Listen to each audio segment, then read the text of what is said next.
Hello, my bubbling beings. This is BearfulBubbles here, and welcome back to episode 13 of Disco Elysium. Now, it's been, I want to say a week, and this is another sit down session. So, as I stated in our last videos, a few videos ago, that I would be just doing like sit down sessions and making them into multiple episodes. So, let's get into the gameplay. So far, I think I went down here and there's like a scene, a Revolutionary War scene or whatever. Yeah. So I made my way back up here because it's like I noticed some dialogue. You know, dialogue's long as hell, so wanted to make that a fresh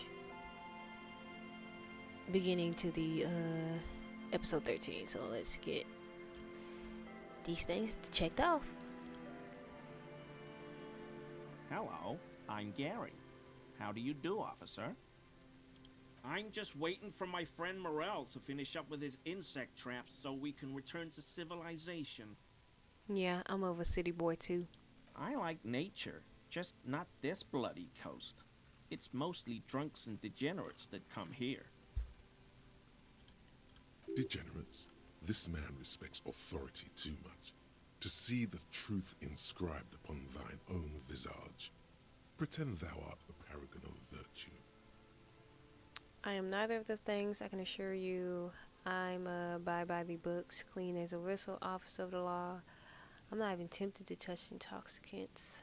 Drunks and degenerates, that's my crew. Sally, I think I might be drunk or degenerate. Maybe even both. Nobody's perfect. I'm sure you've been tempted to drink. We don't want to lie, so let's do this. Oh, I've been tempted. But someone has to stay strong for Revocol. He pronounces Revocol with a hard K, unlike other people. Right? Serious question time. This man is no innocent. No one is. Exactly. Authority has been my favorite so far. Which one is y'all favorite? I like Authority. Authority and who was it? Half-Life.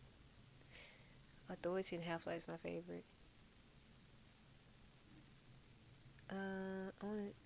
You know what? I'm gonna rank each of the if y'all want to see a video like that, me ranking each of the dialogues for each of these, I can do that in a separate video. I think that'd be fun.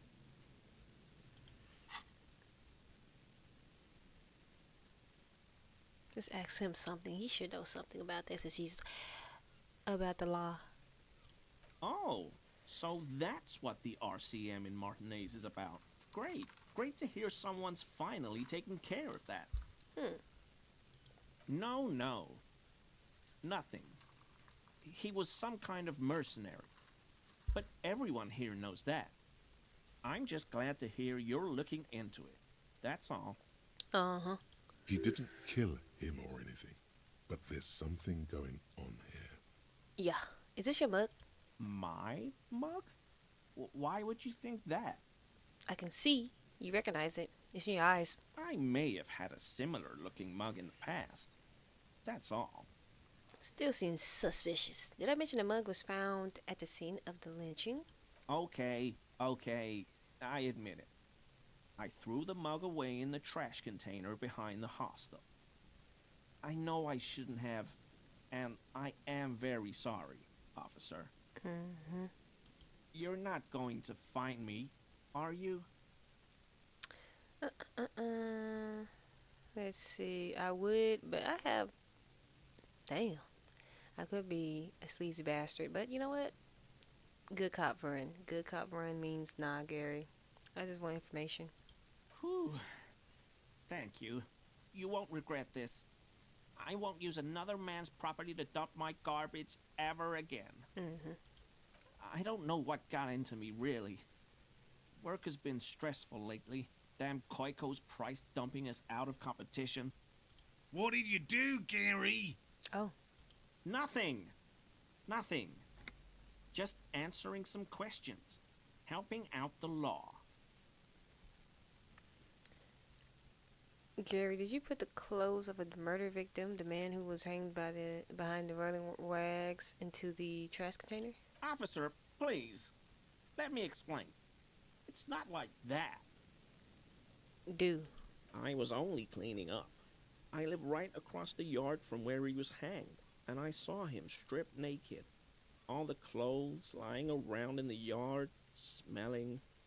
People are animals, you know? Yes, yes. What happened? Then I came out to clean up the rags because no one else would. I put them into the whirling's trash, along with a broken mug, admittedly. Finally, we found whoever knows about the rags. Thank goodness. Okay. I was coming to throw the mug away, and, well, I threw the mug there and the clothes too. Mm-hmm. How did you get into the trash container? Isn't it locked, sir? I know a guy who works with the trash collection services, CS Municipal. He gave me a master key for the trash containers of Martinez. Why would you need to get into everyone's trash? So I can use the Whirling's trash compactor to store my own stuff. Garbage disposal is expensive as hell. The damn Humans run it like a mob. I'm sorry, okay? I thought I could cut costs. I shouldn't have. I shouldn't have disgraced myself. Exactly. You wouldn't know anything about the victim's missing armor, would you?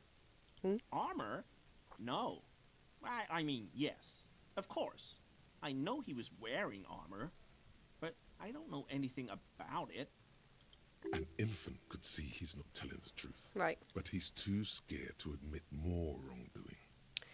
Let's move on for now. I hope I could help your investigation, in my small way.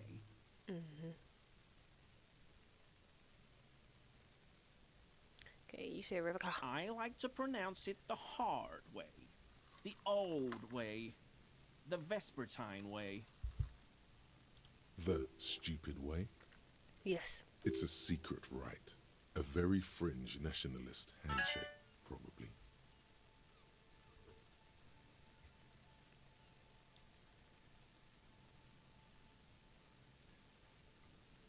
Garbage. You're a true patriot, and you know how it's said. The Serene way. The fine way. With an elegant s. Are you a cryptozoologist too? No. I help Morel with research sometimes, and I've learned some things along the way. But I don't usually go in for picnics like this on my own. After all this time with Morel, he must have an opinion on cryptids. This could lead to a good one. Okay, I'm in a cryptids. Oh, yes, the burning rhino.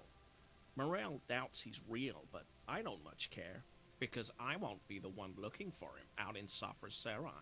What's a burning rhino? A rhinoceros that looks ordinary during the day, but burns brightly by night. Well, at least the males do. Why? The flames are not just for decoration.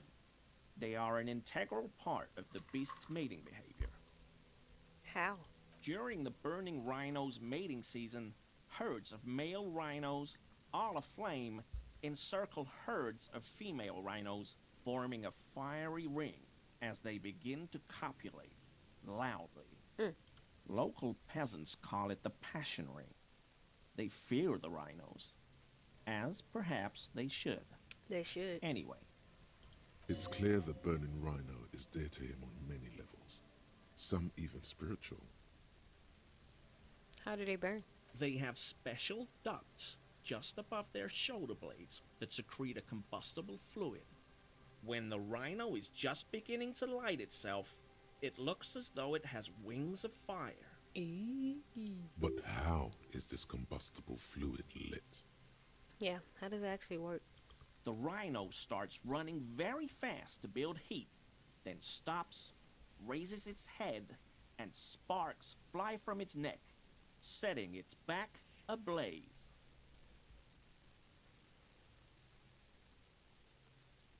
This seems unlikely. Yeah, well, Revacol used to be a flaming rhino once, a long time ago. That seems unlikely too, doesn't it? Yeah. Super solid argument, Gary. Can't argue with that. Why is he shifting around like that? Analyze his composure, please, and don't fail it, please. Is God he? damn it. He's looking comfortable enough. Maybe it was just beads. Sounded like beads. But what kind of beads might a man like Gary be hiding beneath his clothes? This is funny. Are those prayer beads I keep hearing? I don't pray, officer.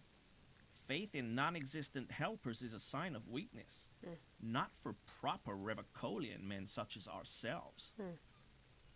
Thank you for your cooperation. You lying, but this must be this lady's husband. Here we go. Nice and easy. No way out, little guys. Not out of this jam.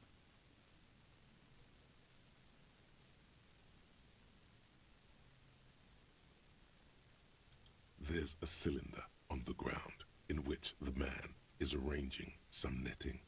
It looks like some kind of trap. He notices you. Who's there? Oh, the police.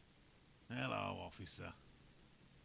You must be Morel, that lady's wife. That lady's husband. To what do I owe the pleasure? That's sarcasm. He takes no pleasure from your appearance. Lena sent me. Of course. Thank you for passing along the message. That damn water lock is broken, and we can't go all the way around the 881. The 881 is a raised motorway that separates Martinez from Jamrock. The labyrinth of streets underneath it makes it difficult to pass, not like walking over a nice water lock. Well, like it's been fixed. In the business of yours while I was working. Oh, good. We should really be getting back. Gary could use a hot shower and a warm bed. Did he say we can go back now? Yes, Gary. We can go soon. If you see Lena, tell her I won't be long. Gotcha. I just have to do one more round. See if the phasmid has taken the bait. Then we're going. His hands are large and weather-worn, but also used to delicate, precise work. Tell me. Well, first of all, it's damn difficult to find, which is why we've been knee-deep in the reeds laying traps for it. Good question. Being a phasmid of the order Phantasmodea, a ghost insect, it disguises itself as plant matter. In this case, the reeds. Awful lot of reeds around, aren't there? And I suspect it may have also developed other specialised techniques to protect itself from predators or scientists in our present case. It's my hypothesis that it has evolved certain electrochemical defences that allow it to interfere with animal perception, impeding pattern recognition, confusing the visual cortex.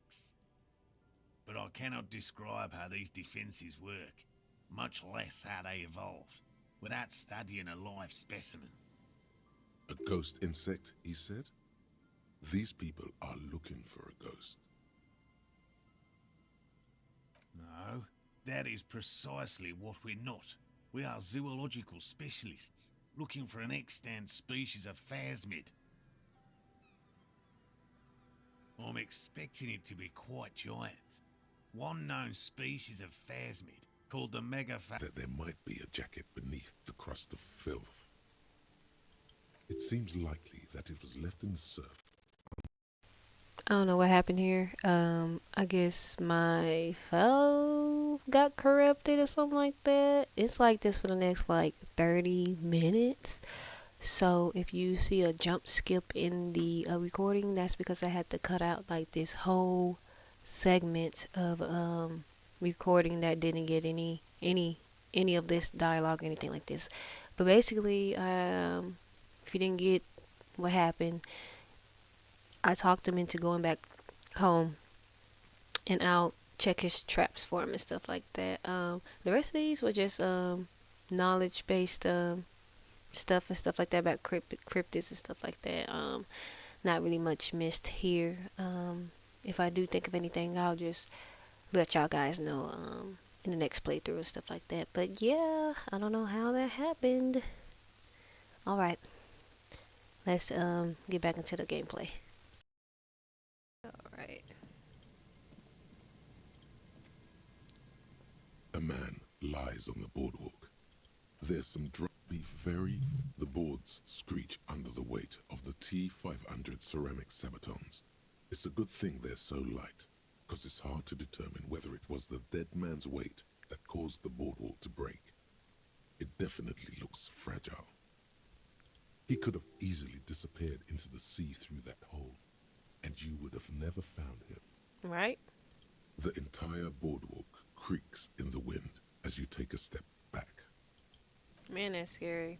You think you can be gone every single second and not be in your attentions either. It just happens and it's like, oop, there goes a life. Another damn life. So, go down here. A metal payphone under a yellow plastic dome. You could use it to call someone, unless you're out of change. I don't need to spend no change right now. What's this? Someone must have worked hard to smash the plastic dome. Somebody badass kid probably.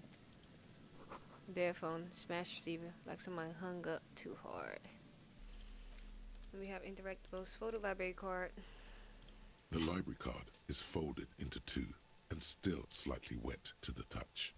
The front side reads, Central Jamrock Public Library Card, issued to Billy Mejean, expires July 53. Billy is a unisex name. Could be the deceased, or his family member. Look inside. Whoever owns this card is an avid reader. You find a list of books written in blue pencil. Radio thriller. Stand a little less between me and the sun. The last one in the list is The Glinton Curve by M. Theobald. A library stamp indicates that the book has been returned. Most of these titles seem to be in the sci-fi genre. Some thrillers too. Huh, look at the backside. If lost, please return the card to the library. Dial 00502552211 or visit us at Moreau Street, 78, Jamrock. Business hours, 900 to 1800. You should first decide what to do with the corpse before taking any further actions. Talk to Kim about it. Right. Can't do shit without Kim, apparently. Okay, so we come back over here with Kim whenever he gets the fuck back. It's just tomorrow, I think, if I recall. I'm just gonna do exploring now, so that way when we get to it, stuff will already be explored, stuff will already be done, and I don't have to worry about all this shit. So, let's see. There's more stuff. Oh, this is the church, I think. And the man said something about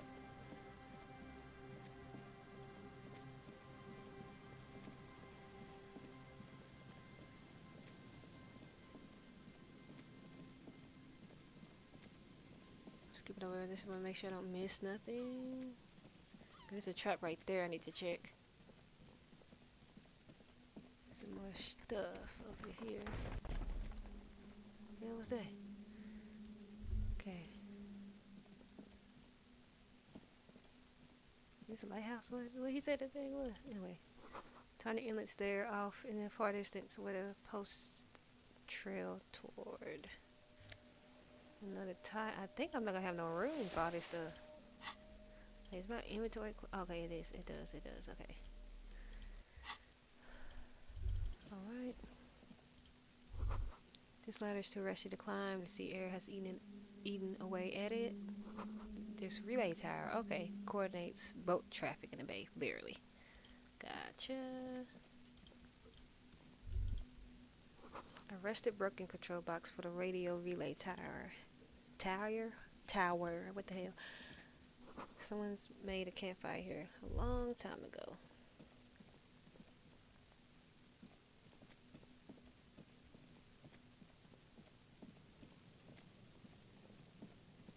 Go ahead and get this knocked out the way. There's a trap in the reeds at your feet. Looks like the same one you saw Morel set before. Same mesh, same wiring. Look around first. The reeds sway in the coastal breeze. They seem to be waiting for something. The wind picks up here, near the cape's end, surrounding the narrow strip of land from 3 cardinal directions. It's cold for this time of year. Locusts are crawling around in the trap, confused but uneaten. You see no carnivorous reed phasmid gorging on them. Leaving. Did that. Mark that out the list. Checked one of them. So this is to check the trap in the Land's End for north. So we still have to check the trap morale setup. Check near the boathouses in the west. And then southeast of the village traps. And then we should be done with that to return to the whirling rags. To Morel. Hopefully he's with his wife. Because I told him to go the fuck back to. Alright. Check this right here. This bear has been recently discarded. Still smells. Yeah, still smells of fuel oil. This right here. The train trails off into the ocean to who knows where. Rusty gears used to turn the whole machine. Okay. Make sure I quick save because y'all never know. Anything could happen. You gotta stay clear and stay true to yourself.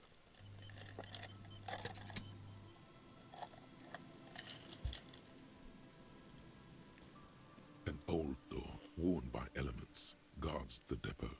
The wind has blown a sand dune in front of it. The door hasn't been opened in a long while. You see a handle. What is this thing anyway? The concrete structure looks military in origin, over half a century old at least, but sturdily built. That's impossible. So like, guess what? Walk away. Cause come on now. It ain't gonna be no use. You can't open it no way. Okay.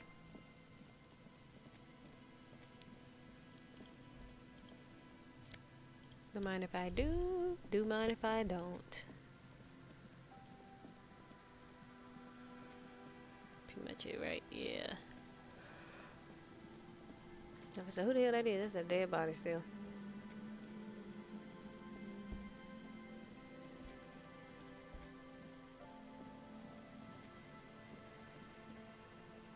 Okay, this is behind the church. Ain't nothing going on there. Alright, got that done.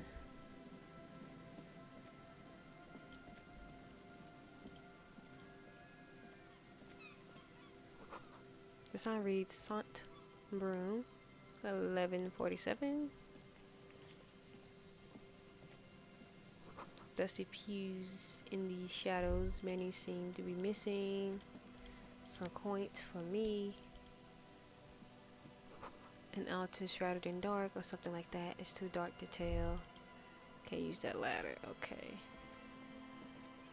Yes, that's one right there. Let me check that over here real quick before I go inside the building. Nah, I thought that was something. Okay.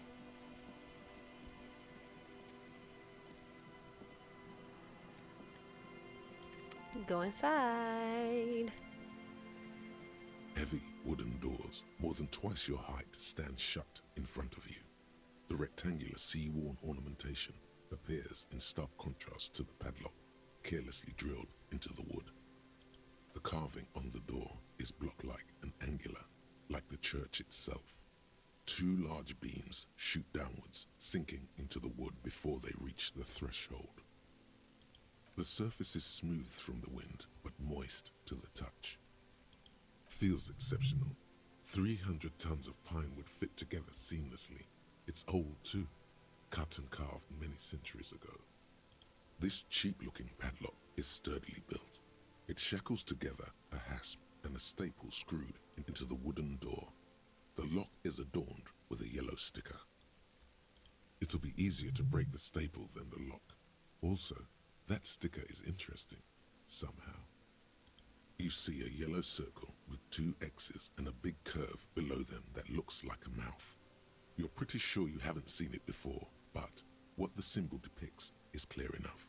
A smiling dead guy. The curve makes it smile, and the X's make it dead. is something blindingly modern about this symbol.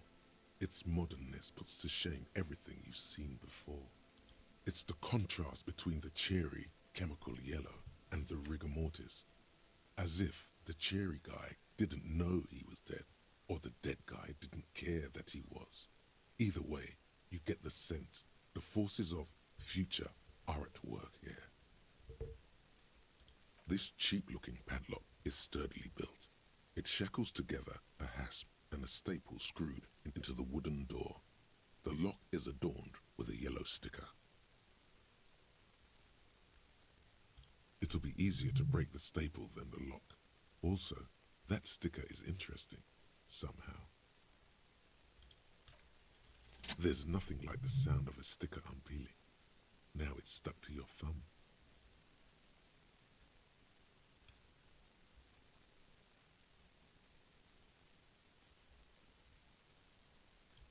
Looks like today was a gold star day. Yes.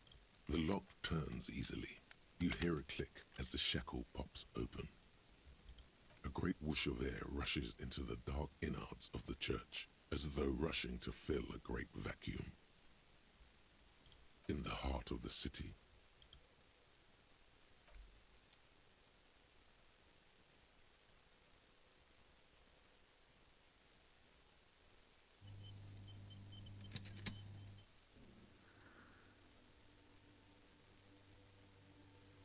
Whew.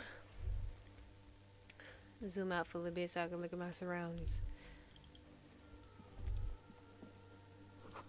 The grotesque wooden figure looks half finished. This figure was added later. It's not part of the original church. More of the forked lightning pattern you saw outside.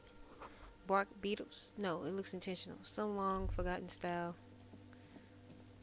Alright. I don't see nobody in here. Maybe I spoke too soon. the silence in this part of the church, it's almost palpable. All the shifting matter and shuffling of living things is gone. Nothing seems to exist beyond the church anymore. Maybe if you were to stand in just the right spot, even your footsteps would be completely silent.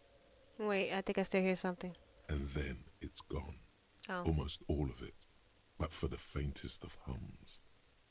It seems the sound here is detached from its source somehow, if not blotted out outright.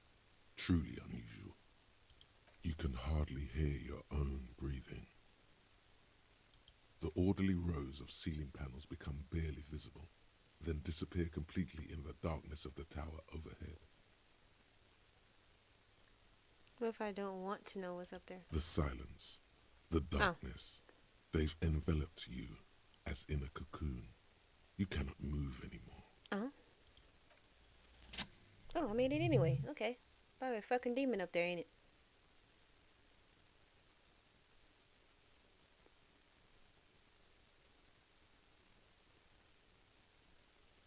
It's like there's something moving up there. Is A it? shadow has emerged from the tower and it's making its way toward you through all the other shadows.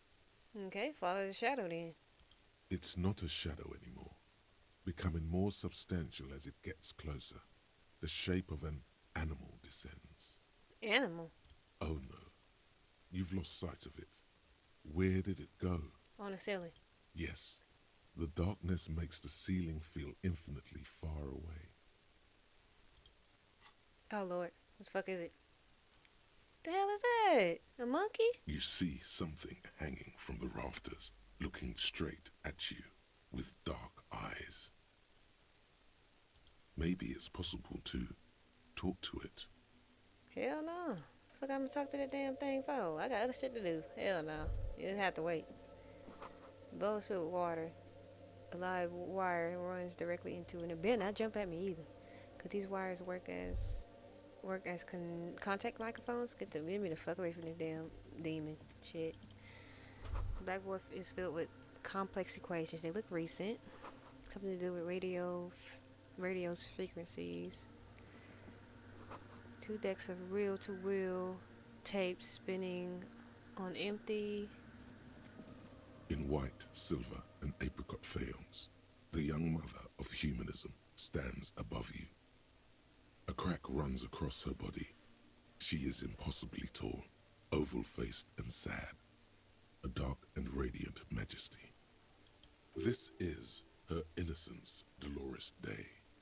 Huh. Cradled in her arms are a pair of glowing lungs, clearly visible from underneath her flowing dress. Listen, leave me You alone, should woman. kneel. Kneel. Your knees touch the floor. The floorboards are hard and cold. There you kneel among the snowdrifts, diffuse light falling on your hands from beyond the glass. The woman looks down at you kneeling.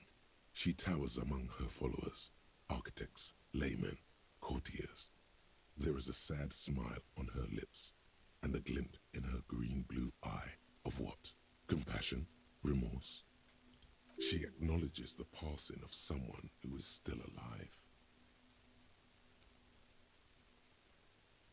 As that soft word passes through your mind, you rise into the apricot-colored light of the window. The woman keeps smiling her distant smile, sundered by the crack in the glass.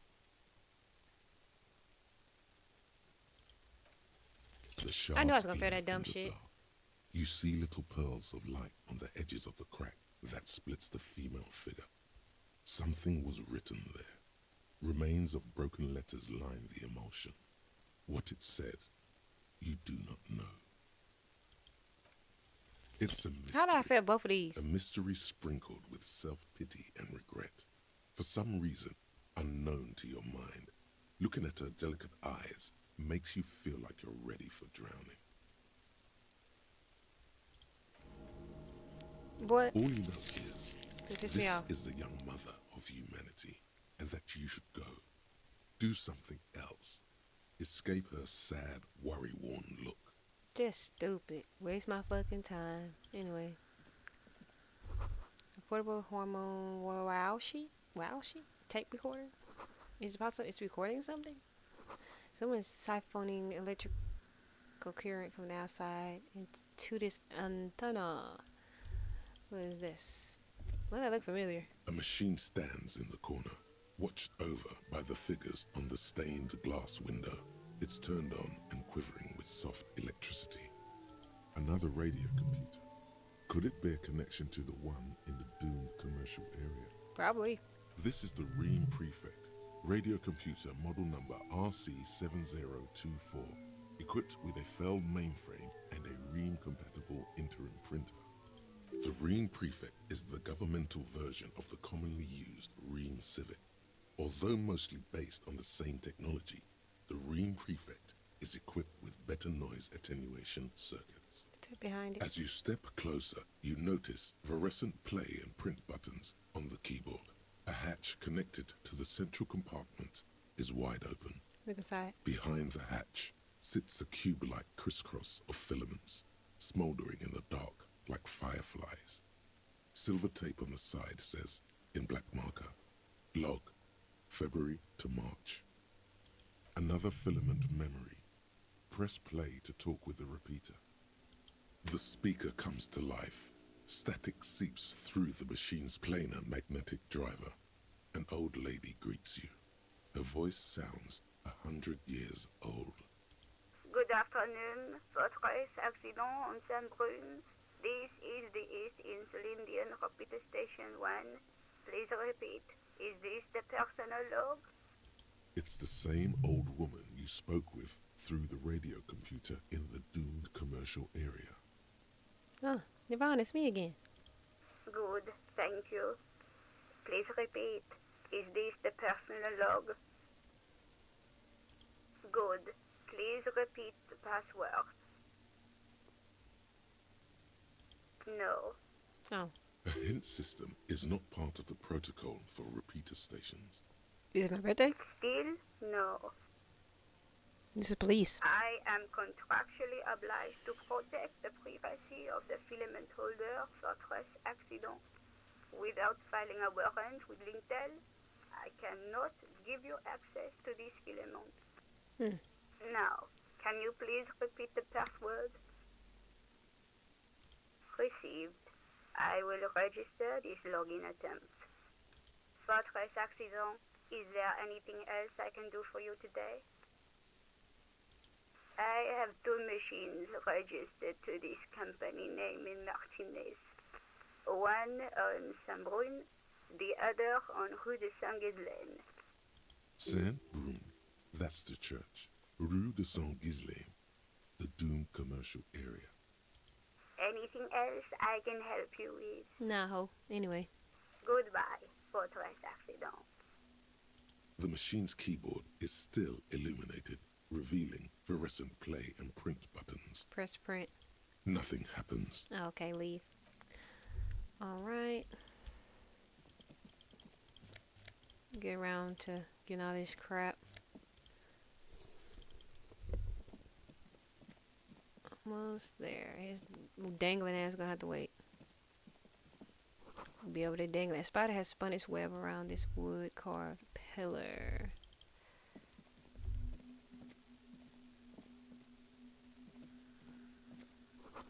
Cracked pane of glass, colorful.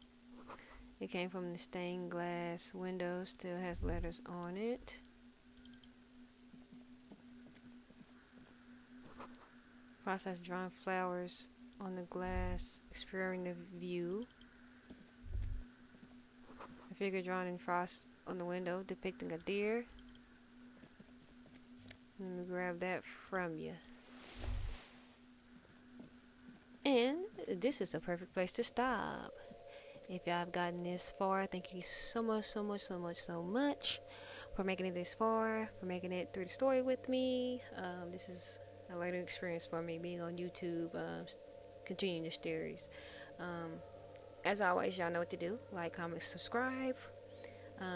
If you have any suggestions for any more gameplays, like I said, I am going to start recording 3 random game series and stuff like that. I am going to get back into Sims. I have to fix my Sims game because, you know, every time they update, they break the game. So I have to go back, uninstall mods, reinstall mods and stuff like that. So that's going to take a little bit, but I should be getting done here in the next week or so to continue the Sims series I had with my Sims. They might look a little different, but we'll be doing like a revamp gameplay video for that as well, so that way y'all can stay in tune with the characters and y'all can be part of the characters' lives as they are going through the Sims world.